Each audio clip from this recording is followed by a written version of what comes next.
வணக்கம் மாணவர்களே, 10ஆம் வகுப்பு அறிவியலில் கரைசல் அந்த பாடத்தில் இருக்கக்கூடிய முக்கியமான டாபிக் பார்க்க போகிறோம். கரைசலில் உள்ள கூறுகள். இப்போ கரைசல் அப்படின்னா என்ன? 2 அல்லது அதற்கு மேற்பட்ட பொருட்களை கொண்ட ஒரு படித்தான கலவை.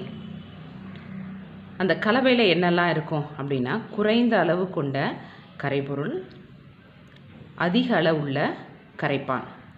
நம்ம கரைபொருள் இப்போ எதை எடுத்துக்கிறோம் அப்படின்னா, சாதாரண உப்பு சோடியம் குளோரைடு எடுத்துக்கிறோம். கரைப்பான் நீர், ஒரு முகவை எடுத்துக்கிறோம். அதில் 3/4 பங்கு நீர் எடுத்துக்கிறோம். நீர் கரைபொருள்.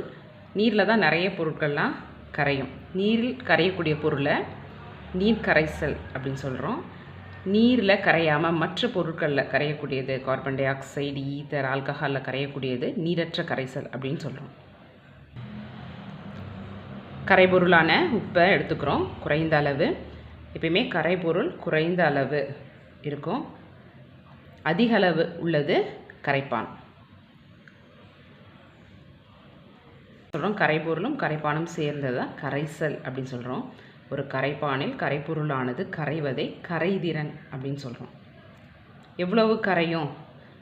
சோடியம் குளோரைடு 100 ml நீரில் 36 கிராம் அளவு கரையும். இதை பார்த்திங்கன்னா கரைஞ்சிருச்சு.